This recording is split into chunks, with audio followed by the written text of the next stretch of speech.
Syadhariyah wa jami' turuq as-sufiyah wa usulihim wa furu'ihim. Al-Fatihah. A'udzu billahi minasyaitonir rajim. Bismillahirrahmanirrahim.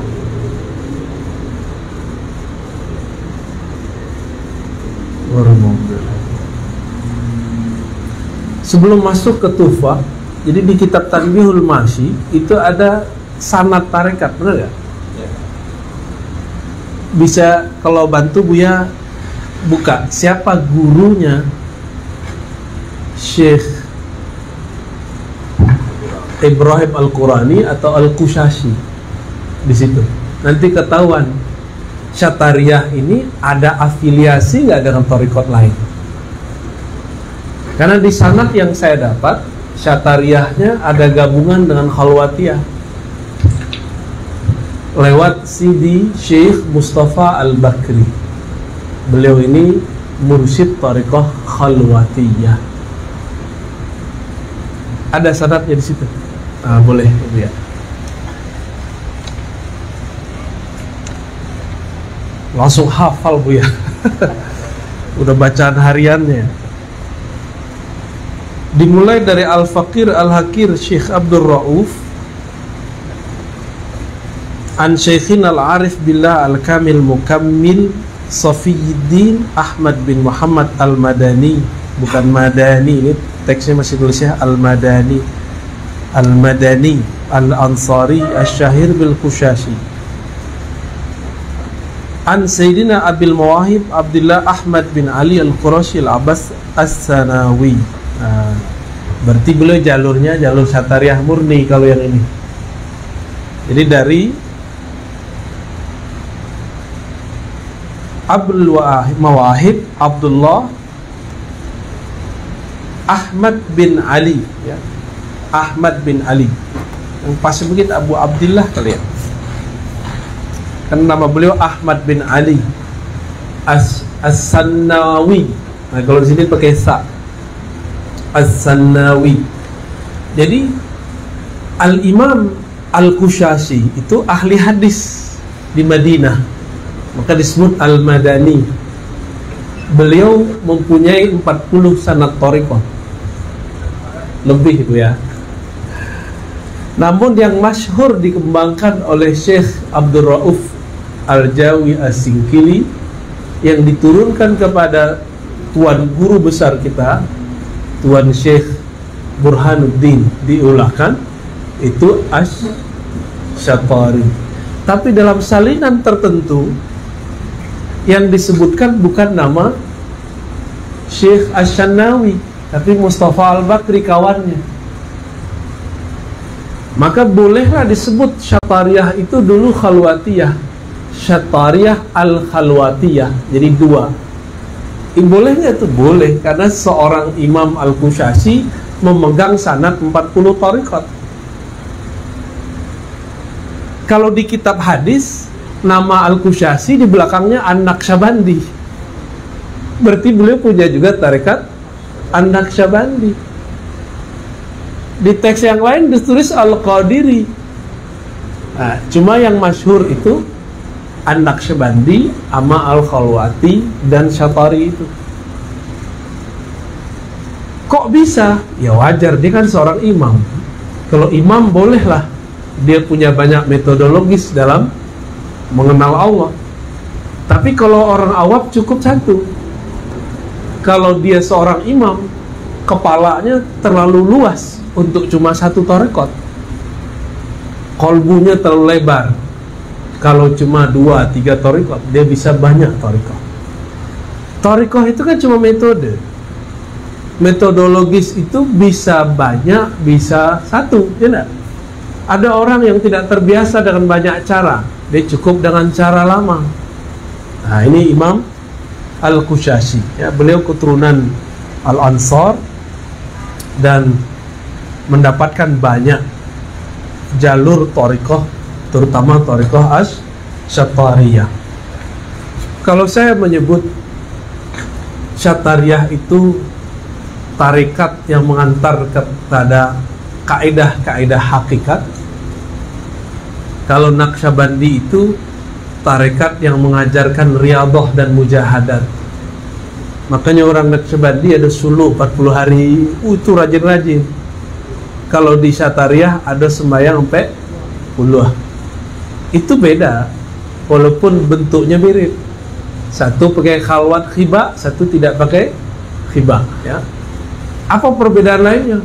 Di Syatari banyak mengaji, di Naqsyabandi banyak berzikir. Itu tidak boleh direndahkan salah satunya. Dua-duanya punya kelebihan.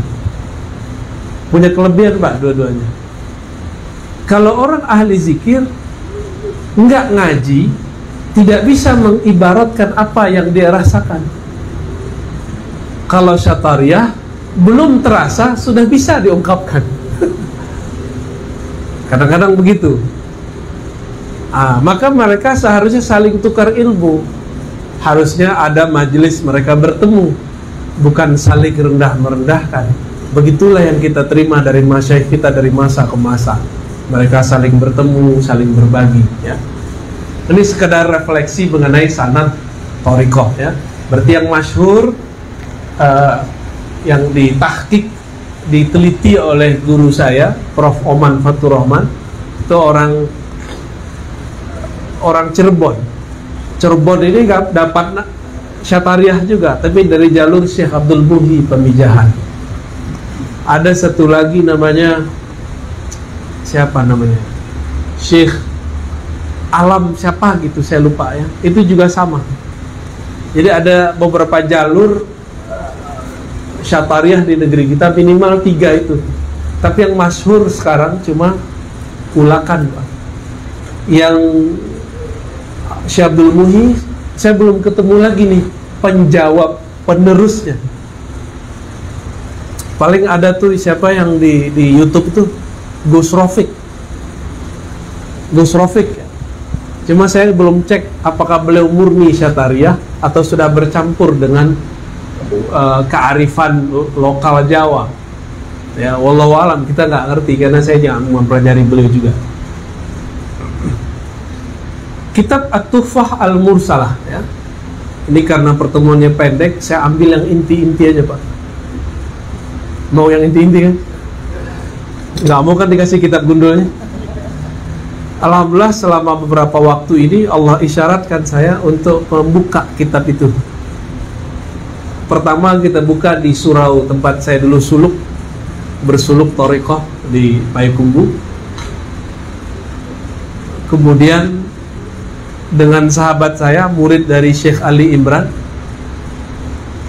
Buya Kerajaan. Beliau ternyata pelanjut Syekh Ali Imran, ya, khalifah beliau. Ya. Dan ini termasuk sanadnya kuat, silsilah ilmunya kuat, zahirnya bagus, batinnya bening. Ya. Cuma kalau nanti ada kalam-kalam dari seberang itu saya nggak ada urusan. Itu urusan bapak saudara lah, ya. Oh, syatarinya dia nggak sahih, itu urusan bapak itu, ya. Sahih nggak sahih urusannya apa? Ya, urusannya apa? Emang kita bisa menakar isi kolbu orang? Ya, ini kadang-kadang orang sering ngomong, itu nggak sahih yang benar di sini. Itu namanya iklan kecap. Kalau iklan kecap pasti yang dari kita yang paling bagus. Tapi dengan Buya dan kawan-kawan mengundang saya, itu tanda kalau hati sudah terbuka. Ya, alhamdulillahirabbil alamin. At-Tuhfah Al-Mursalah secara harfiah berarti hadiah yang dikirimkan untuk baginda Nabi sallallahu alaihi wasallam. Judul lengkapnya At-Tuhfah Al-Mursalah ila ruhin Nabi sallallahu alaihi wasallam. Beliau memulai dengan kalam tentang al-wujud. Nah, ini jatuh-jatuh ntar nih, nggak punya saku kita. Sebentar ya.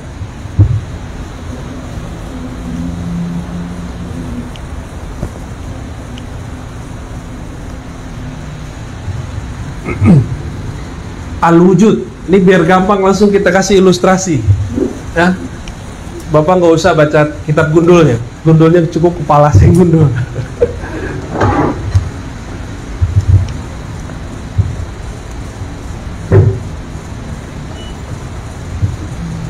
Ada istilah wujud. Lebih nyaman teks Arab atau teks Latin? Latin, oke. Wujud itu bahasa Arab, Pak. Artinya Sang Maha Ada.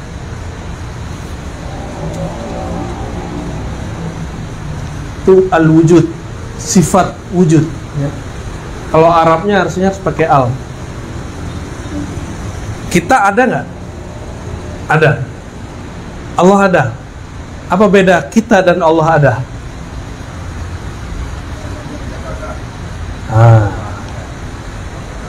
Apa nih? Oke, diadakan. Dia maha ada. Kalau dalam ilmu akidah, pakai ilmu akidah dulu. Akidah itu pakai akal. Nanti baru masuk ke kolbu. Bertahap. Ada mereka baginya kiri kanan, ada yang bagi. Kalau saya baginya nggak pakai kiri kanan, nggak setara. Ada yang disebut wajib ada.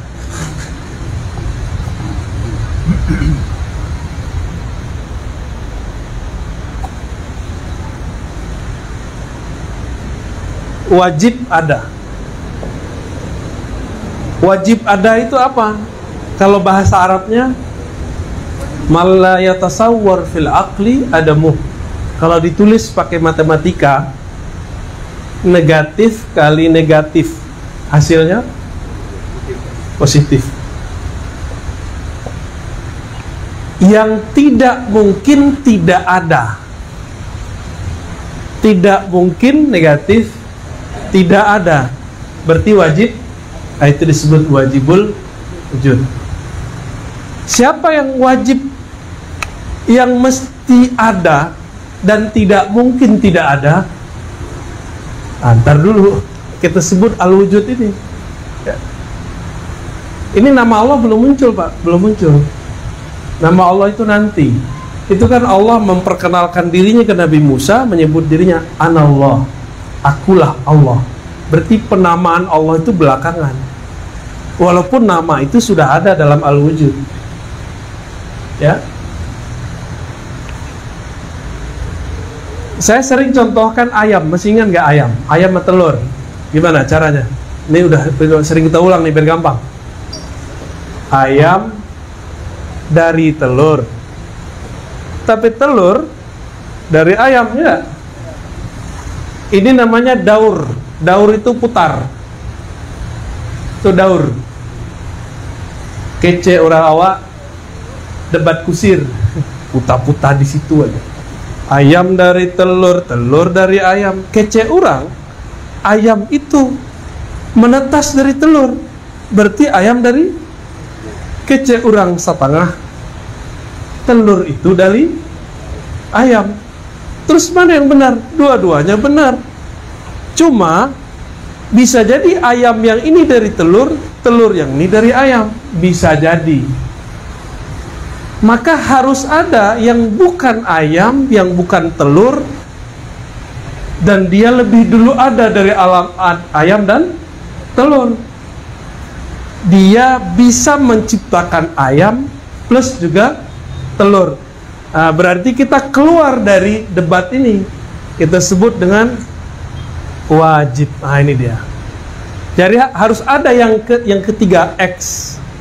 Kata orang kimia, harus ada yang X, yang bukan A, bukan B, bukan ayam, bukan telur. Dia bisa menciptakan ayam dan bisa menciptakan telur. Berarti wujud ayam dan telur ini bisa jadi duluan ayam, bisa jadi duluan telur. Bisa jadi itu bahasa Arabnya mumkinul wujud. Nah, kalau dalam ilmu kalam nih taruhnya di samping. Wajib sama mungkin nggak setara, Pak. Dalam ilmu ma'rifat ini taruhnya di bawah. Dari wajib turunlah istilahnya mungkin.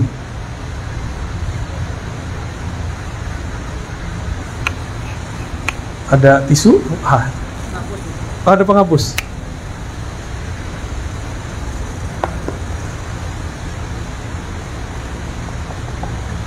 Mungkin udah jadi bahasa Indonesia. Mungkin A, mungkin B. Mungkin ayam duluan, mungkin telur duluan. Mumkinul wujud, jadi pasangannya wajibul wujud. Kalau ini mumkinul, siapa yang memungkinkan ayam dan telur? Wajibul wujud. Nah gitu ke bawah ya. Ini wajib, ini mungkin, ini gampangnya. Alam semesta itu dari masa dahulu sebelum Nabi Adam itu sudah jutaan tahun.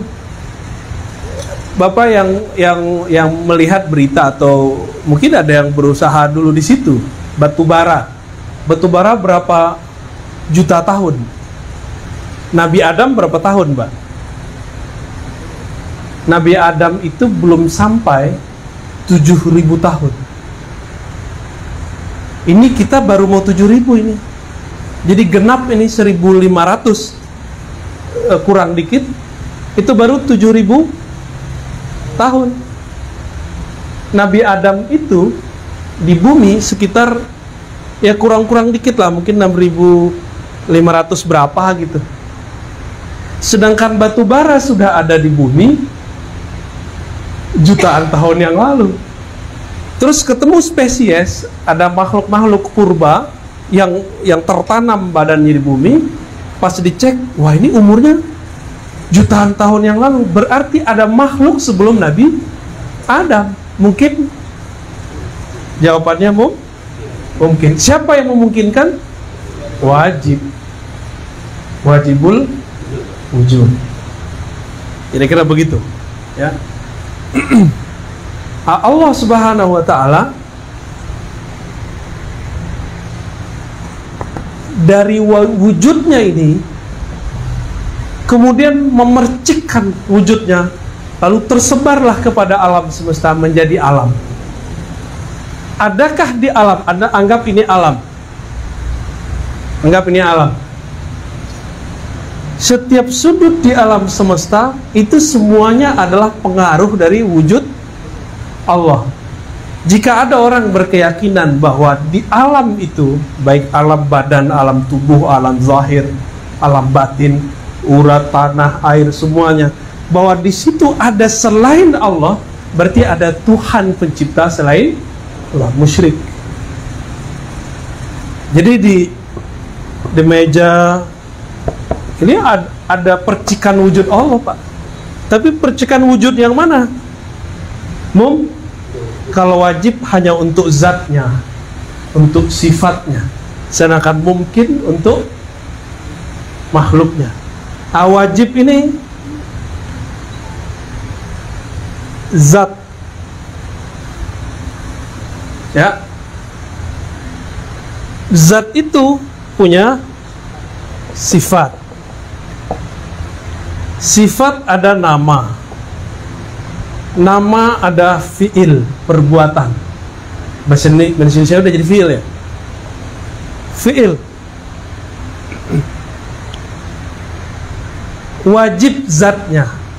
Dari mana nih alam semesta? Nggak keluar dari. Inilah struktur alam.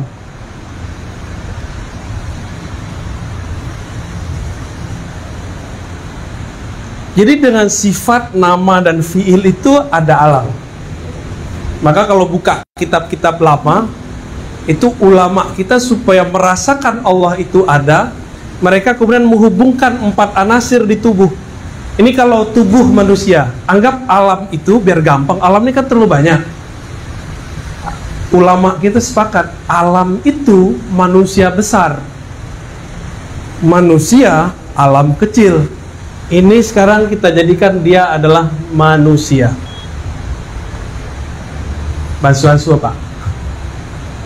Mudah kok, nggak gampang, nggak sulit kok. Manusia di dalam dirinya ada 4 unsur. Udah kebayang sama Buya nih.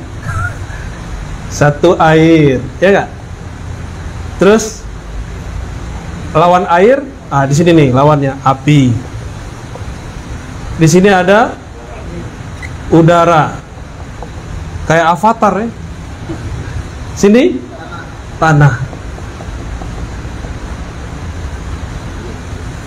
mau sampai ke alam mana dicari, alam yang zahir ya, itu nggak lebih dari 4 ini Pak. Mau Bapak buka tuh Jupiter, sama. Apalagi planet apapun yang ada di alam semesta itu nggak keluar dari air, udara, api, tanah. Nah, ulama kita dulu menyebutkan air itu kaitannya dengan nama apa, udara nama apa. Ah, itu nggak kaku dan nggak baku. Jadi beberapa ulama menyebutkan air itu nama Allah Hayat. Bisa jadi karena ada ayatnya, kami ciptakan dari air segala sesuatu menjadi hidup. Tapi ada ulama lain menganggap air bukan sifatul hayat.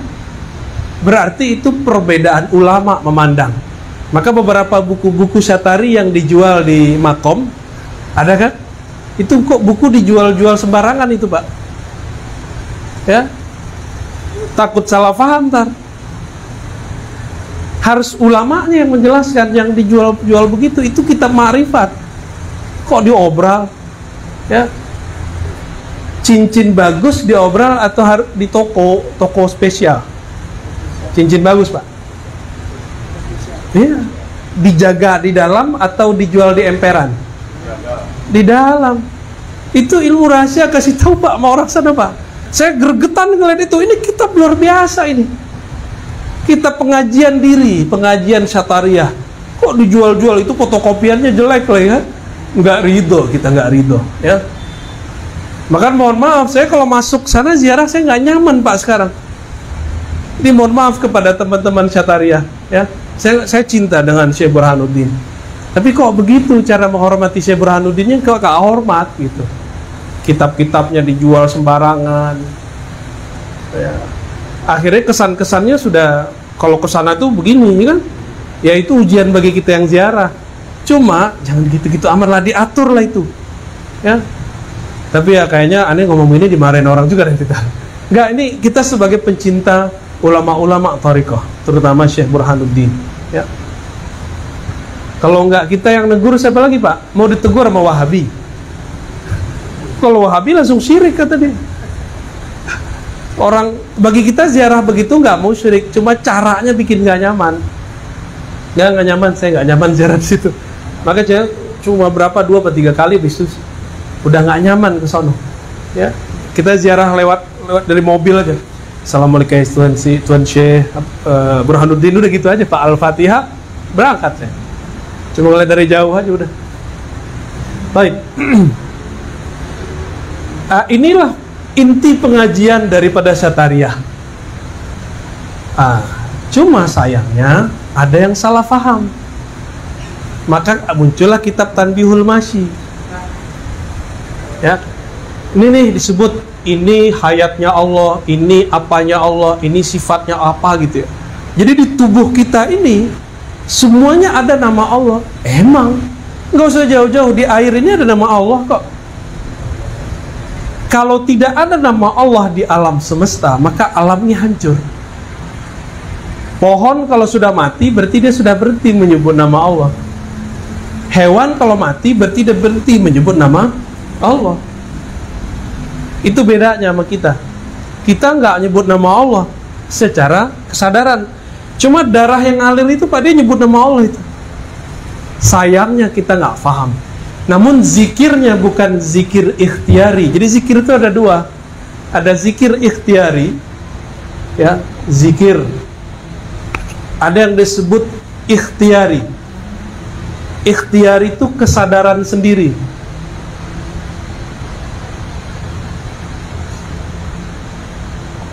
Saya sadar saya zikir, maka saya pilih zikrullah. Ini zikir ikhtiari. Orang yang zikir begini, inilah yang disebut salik. Apa arti salik? Orang yang suluk, yang mau menempuh jalan kepada Allah. Kan beda thariqat, beda suluknya. Cuma karena yang dominan di daratan, di dare, suluk itu berkhawal 40 hari, orang taunya orang suluk berkhalwat, itikaf. Kalau di Piaman, suluk itu ya ngaji, zikir, ngaji, zikir. Tapi zikirnya zikir ikhtiari. Nah, di tubuh kita yang disebutkan dalam kajian-kajian diri, kajian-kajian makrifat diri, darah zikirnya ini, ada nama Allah di tulang, ada nama Allah di daging. Itu kajian-kajian begitu, Pak. Itu namanya zikir tubuh ittirari, ya. Ittirari pakai do. Do itu nulis ininya apa? Ini ya? DH.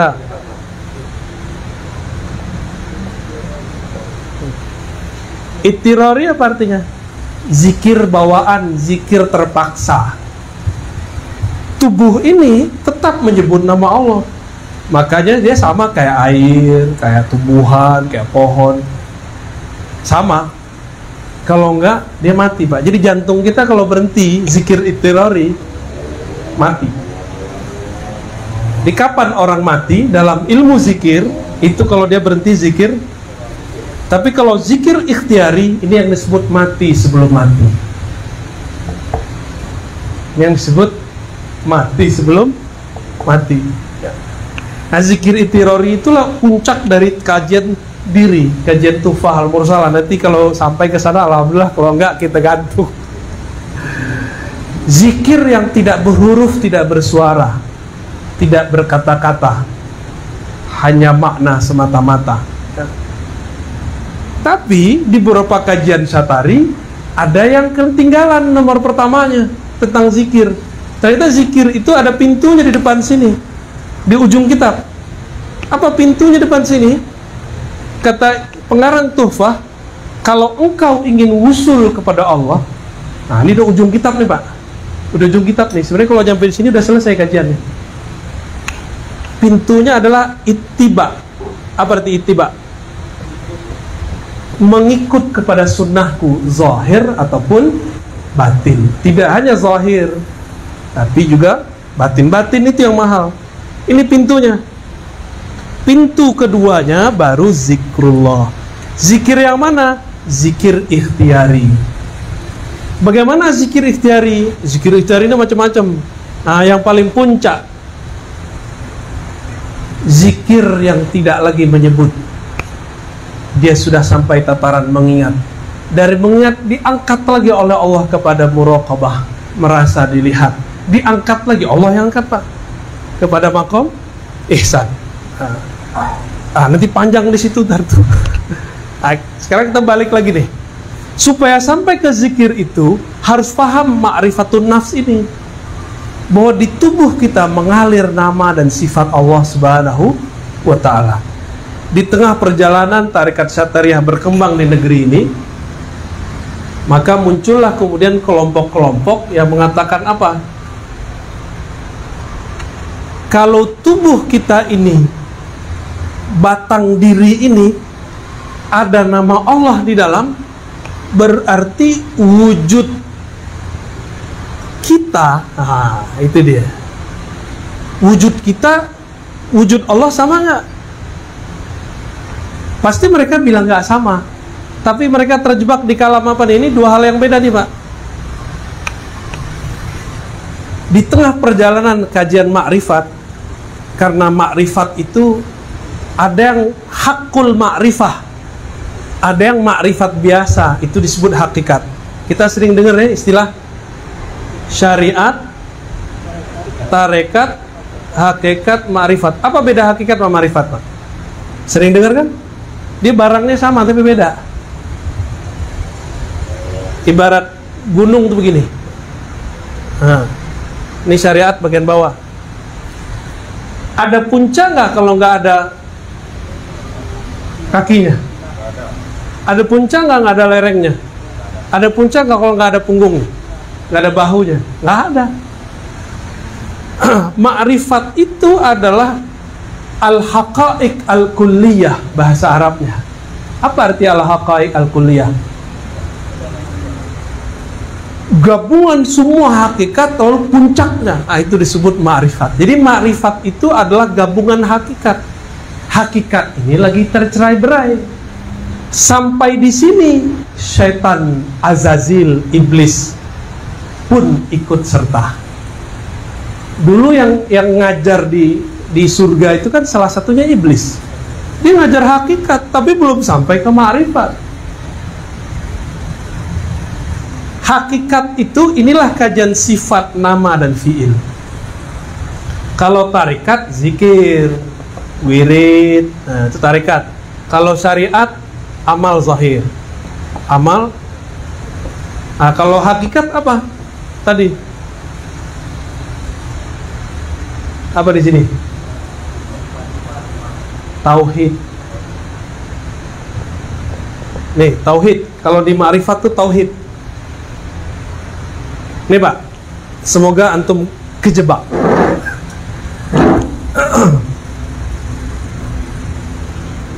Iblis itu dari ciptaan Allah nggak? Ya. Iblis itu membangkang, tidak sujud kepada Adam karena memandang sujud kepada Adam itu syirik. Gimana?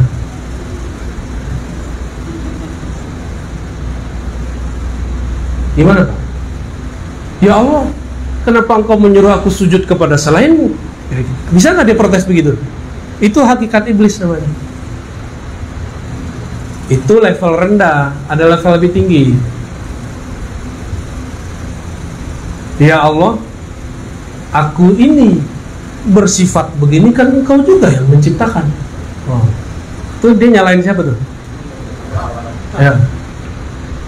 Karena aku ini ciptaan engkau, kegelapan sifatku adalah bagian dari bayang-bayang engkau. Ini kata siapa? Iblis. Bener gak?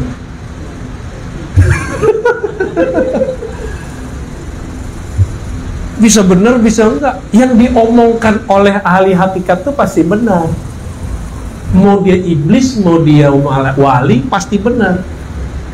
Bedanya nanti dia jadi waliullah atau jadi wali setan, udah itu aja. Sama-sama wali Pak, ngomong hakikatnya sama, teorinya sama. Nanti ujungnya apa? Kalau aku ini, empat anasir tubuhku ini adalah nama dan sifat Allah. Qalbuku adalah asma Allah. Ruhku adalah zat Allah. Oh gawat itu Pak. Berarti aku ini Allah dong. Begitu mereka terjebak. Maka berbicaralah salah seorang mereka dulu. Sampailah kabar itu ke Madinah, dibawa oleh Syekh Abdul Rauf. Dilaporkan kepada imam, murid dari Imam Kusyasi. Imam Kusyasi sudah wafat. Muridnya, khalifahnya namanya Imam Al-Qurani, Ibrahim Al-Qurani. Itu ahli hadis juga Pak. Apa laporan yang sampai ke beliau? Ditulis di Tanbihul Masyi. Wujuduna wujudullah. Wujud kami ini wujud. Kenapa? Nah ini akibat ngaji diri nggak pakai guru. Dibaca di lebaran teks. Darah itu, air di tubuh adalah sifat hayat. Wah, begitu Pak. Tulang itu sifat nama qayyum. Macam-macam teorinya, kulit apa, daging apa. Udah sampai begitu.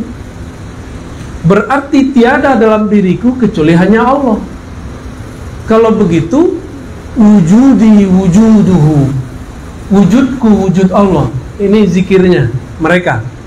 Maka mereka gantilah satu zikir yang tadinya itu zikir yang benar menjadi zikir yang menyesatkan. Bahasa Melayunya zat aku, zat Allah. Nah, itu zikir mereka tuh. Sifat aku, sifat Allah. Asma'ku, asma Allah. Asma itu nama. Fi'ilku, perbuatanku, perbuatan Allah. Sampai di negeri Jawa, Cirebon diganti Insun. Sifat aku, sifat Insun. Ya, sama aja kan? Saya udah ketemu Pak, dua orang yang zikir begitu, matinya mati suul khotimah. Dua-duanya meninggal di WC dan kepalanya diambil oleh malaikat maut, dibentur itu Pak. Pum! Hancur kepalanya, berdarah. Dua orang udah. Dan dua-duanya saya udah kabarkan dari masih remaja. Pak, Bang, ada dua nih, satu orang Minang, satu orang Bugis Betawi. Bang, ini zikir iblis. Ini zikir hakikat, tapi hakikatnya sudah dibelokkan oleh iblis. Sudah dibelokkan oleh iblis. Terus tolong ditinggalkan. Saya khawatir nanti su'ul khotimah. Saya udah ngomong gitu, Pak. Udah gak bisa, ini saya terima dari guru saya. Kamu kan anak kuliahan, ngerti apa? Ngomong gitu deh. Akhirnya beberapa waktu saya kabarin lagi. Nggak mau dikasih tahu, saya nggak datang lagi ke mereka. Dengar kabar sudah meninggal di WC, Pak, kepalanya dibenturkan oleh malaikat maut. Nggak ditunggu dulu, padahal dia keluar dari WC, WC-nya surau, WC-nya masjid.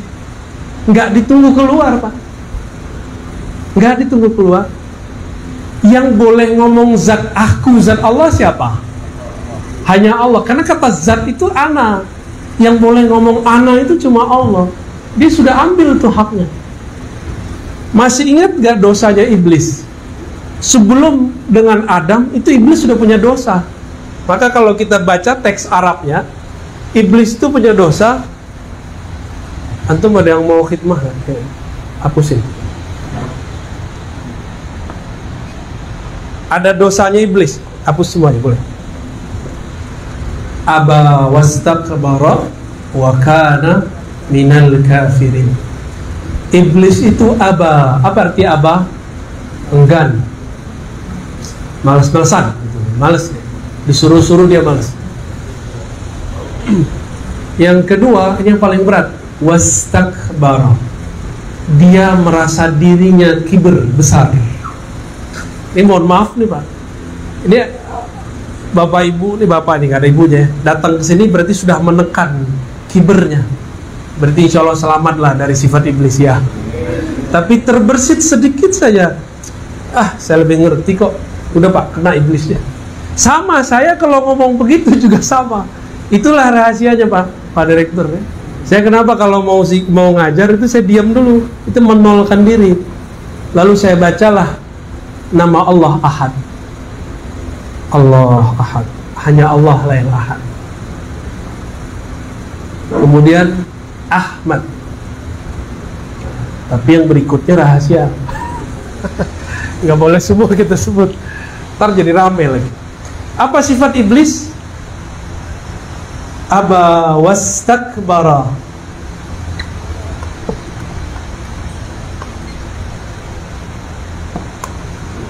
Aba, enggan. Istakbara, kiber. Kiber itu merasa besar, merasa alim, merasa suci, merasa taat. Nah, gawat tuh. Dulu iblis ketika Banul Jan, jadi sebelum di bumi, sebelum ada manusia, ini bumi nih, anggaplah ini bumi. Di bumi ini sudah ada makhluk-makhluk sebelum jin, itu yang disebut makhluk purba. Setelah habis makhluk purba, Allah ciptakan satu klan namanya Banul Jan. Nah, inilah bapak moyangnya iblis. Banu, anak keturunan Jan. Jadi bapaknya namanya Jan. Yang diciptakan dari yang terang juga, tapi api. Kan ada yang terang cahaya, ini terang api. Mereka jadi jin, tongkar ya, tongkar di sini segala macam. Allah kemudian buatlah di muka bumi kiamat awal. Kiamat pertama sudah terjadi Pak untuk bangsa jin. Di saat ini dihancurkan, dikirim meteor. Jadi teori ada meteor jatuh ke bumi itu sahih, itu benar. Dihancurin, maka semua binatang-binatang mati. Mati semua jadi makhluk purba. Di antara Banul Jan ini ada satu pangerannya. Nah, kira-kira begitu. Namanya Azazil. Masih kecil. Diutuslah dari langit Jibril. Diutus dari langit Jibril. Jibril, selamatkan Azazil, ajarkan dia zikir. Maka berzikirlah Azazil di bumi. Jadi waktu ini dihancurkan, ada yang lari ke gunung, jadi penunggu gunung. Ada yang lari ke sungai, jadi penunggu sungai. Ada yang ke laut, jadi Ratu Nyi Roro Kidul. Ada penunggu, itu asli Pak. Makanya kalau kita pergi ke atas gunung, berangkatnya berlima, jangan pernah misah. Karena itu kampungnya mereka tuh. Istana mereka di situ semua tuh. Kalau melaut, jangan pecah, ya. Kalau dulu orang pakai kapal, sekarang kan udah enggak. Nanti dimasukin mereka. Ada yang ke pohon-pohon. Makanya ada pohon-pohon sati, ya. Betul ya. Angker. Sebenarnya nggak angker, emang tinggalnya di situ. Beringin, ya. Sebenarnya semua pohon ada Pak. Ada yang ke batu-batu di gunung-gunung. Makanya batu cincin Bapak bisa dicek tuh ada barangnya apa enggak tuh. Wah, ada cincinnya Pak. Ah, itu aman Pak, insya Allah. Itu ada isinya Pak. Jadi mereka lari kemana? Lari ke bebatuan, masuk, tinggal di situ. Jin itu kan abadi, kalau nggak dibunuh dia nggak mati. Jadi kalau nggak dikirim meteor nggak mati-mati. Kalau nggak ada jin lain yang membunuh dia nggak mati. Atau manusia sakti menghantam dia nggak mati-mati. Oh, canggih Pak ya, bisa manusia sakti Pak. Ini mereka ada yang ikut ngaji nih Pak. Ini dia juga bingung nih cerita ini. Lu kok ente tahu gitu. Berhasillah si Azazil ini dididik zikir. Ini Azazil tuh rajin zikir. Berzikirlah di bumi sekian lama tahun, sekian ribu tahun, anggaplah 1000. Dibawa ke langit pertama, berhasil 1000 tahun, kedua, ketiga, terus sampai ke-7. Berhasil ke-7, menjadi khazinul jannah. Khazin, apa arti khazin? Penjaga perbendaharaan surga. Di sini dia juga kasih gelar Haris. Haris ini penjaga juga artinya. Kalau ini perbendaharaan, kalau ini surganya dijaga. Malaikat padahal nggak semua dapat izin masuk ke surga. Ada malaikat cuma izin sama 1, 2, tapi si Azazil bisa tembus. Kenapa Pak?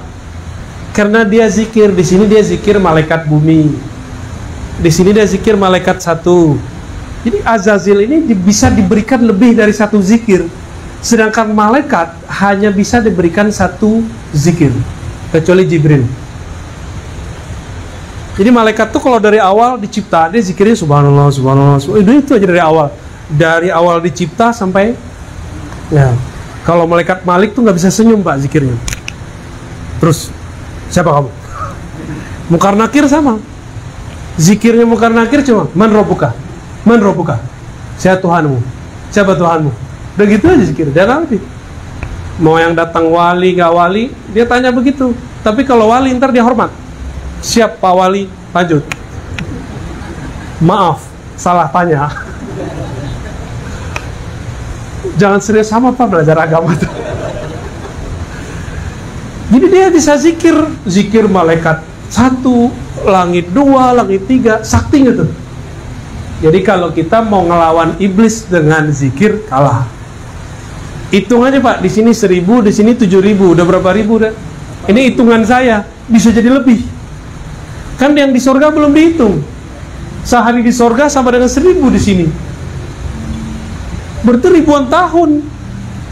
Anggap saja nih, dia sudah zikir 10.000 tahun, anggap. Bapak ada yang zikir 10.000 tahun? Kayaknya disuruh Buya, nih amalkan ini, setengah jam kayaknya handphone udah bunyi-bunyi, wadah. Udah lewat ya. Gak kuat kita. Jadi kalau kita mau ngelawan iblis dengan zikir, kalah. Nah ini himbau saya kepada para salik. Kalau mursyid udah ngerti lah ya. Para salik nih, jangan terkecoh oleh jumlah zikir. Silakan latihan dengan angka-angka tertentu, tapi jangan mendewa-dewakan angka itu. Ya, angka itu cuma latihan. Karena kalau kita kemudian kalkulasikan dengan Azazil, kita kalah telak Pak, kita sudah nggak bisa. Nah, waktu di surga, sembari di sini kan dia mendapat ilmu hakikat. Ketika dia sampai kepada puncak nur zikirnya, nah iblis itu sampai kepada kalam yang tadi, yang dikalamkan oleh orang di bumi, yang dilaporkan ulang oleh murid-muridnya Syekh Abdul Rauf ke Madinah. Apa kata iblis? Ya Allah, Engkau ini kan kabir.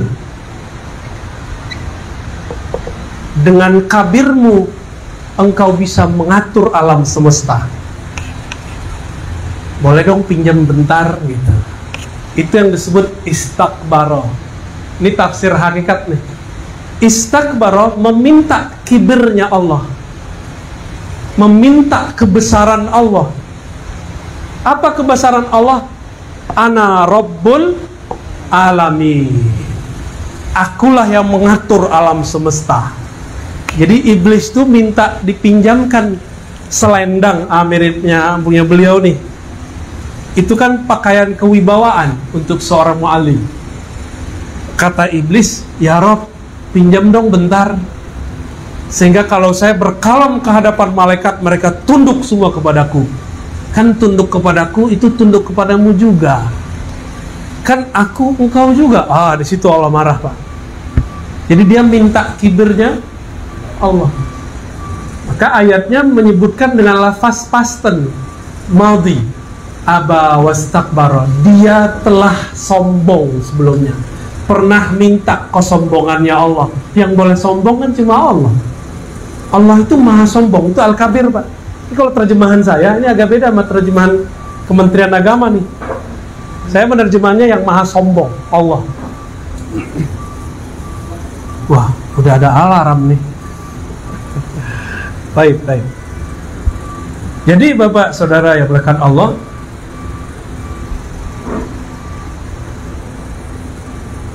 ketika kita belajar hakikat, tidaklah darahku kecuali nama Allah, tulangku nama Allah, apalagi daging, semua sebutkan unsur itu. Tapi kita tidak pernah menjadi Allah. Yang ada, jangankan wujud Allah, terbit bulan purnama bernama Rasulullah, maka semua nabi tidak terlihat. Kalau matahari terbit, bintang bisa dilihat gak? Gak bisa. Kalau Allah terbit dalam diri kita, masih ada gak kita? Maka ketika mereka mengatakan wujuduna wujudullah, itu musyrik, karena dia masih ada kaminya. Kalau dia menyebut wujud kami, wujud Allah, kaminya hilang. Itulah zikirnya para ulama, la maujuda bihaqqin ilallah. Tiadalah yang wujud sebenar-benar wujud kecuali Allah, yaitu wajibul. Kita ini mumkinul wujud. Maka wujud kita ini menjadi hakiki karena dihakikikan Allah. Kalau enggak ada. Itu yang dilaporkan. Dijawab oleh, pendek kata, oleh Imam Al-Qurani. Apa kata beliau? Jika yang dimaksud lebur wujudmu, tidak lagi wujudmu kecuali wujud Allah, itu ahlul muhaqqiqin, itu ahli hakikat. Tapi kalau kalian maksud ada wujudku, ada wujud Allah dalam wujudku, ini adalah zikir zindiq. Bisa bedain ya? Karena sembahyang naik turun, tanalahlah di badan awak. Ada kan yang ngomong begitu? Itu zindiq Pak. Itu iblis yang ngomong tuh lewat dia. Wah, ini ilmu hakikat. Coba aja cek, gampang marah nggak orangnya? Itu tanda di dalamnya itu Azazil, iblis, bukan Nur Muhammad sallallahu alaihi wasallam. Ya. Jadi bagaimana caranya memahami kitab Tuhfah Mursalah? Saya kasih 3 kalimat aja. 1. Tiadalah wujud di alam semesta melainkan itu percikan dari wujud Allah yang maha wajibul wujud. Tapi Allah wajib, kita mungkinul wujud. Seberapa hebat pun si mungkin ini, tetap dia bukan wujud yang wajib ya. Kedua, bagaimana cara merasakan kehadiran, kesadaran mutlak? Jalannya, kata Imam Al-Burhanpuri, pengarang At-Tufa Al-Mursalah, cuma dua. Tadi ittiba, mengikuti Nabi, membuang iri dengki, penyakit dalam kolbu. Secara zahir mengikuti sunnahnya Nabi, ajarannya Nabi. Nabi setinggi itu ma'rifatnya, dengan sendal-sendalnya dibawa ke aras, bertemu hadirat Allah berkalam-kalam. Para Allah tidak perlu tempat, tapi ini menunjukkan makom beliau, makomnya harus sampai di aras.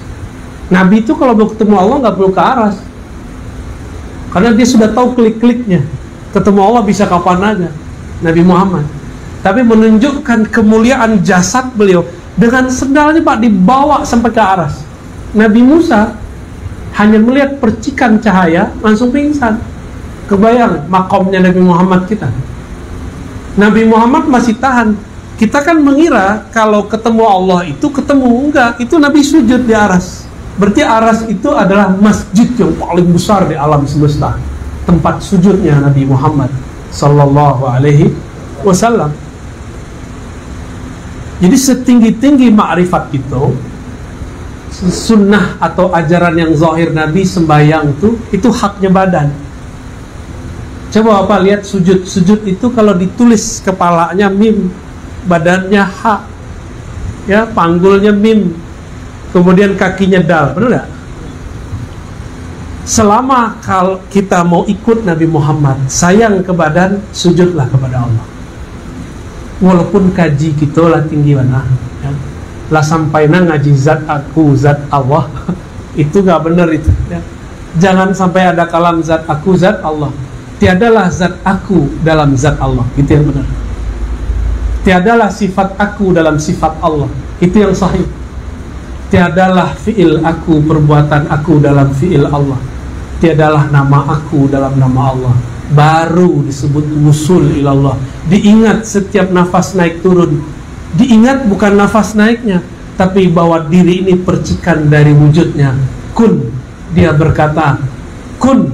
Apa arti kun? Kamal nurullah, kesempurnaan cahaya Allah.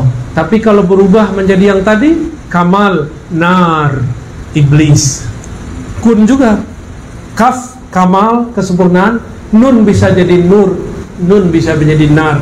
Kita pilih ma'rifat nuriyah atau ma'rifat nariyah. Sama-sama terang, satu dengan cahaya Allah, satu dengan bayang-bayang iblis. Wassallallahu ala nabiyina Muhammad. Ini beneran udah selesai?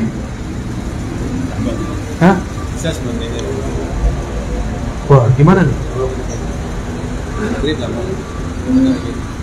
Ini katanya ada sahabat kita mau ngajak makan di rumahnya. 5 menit.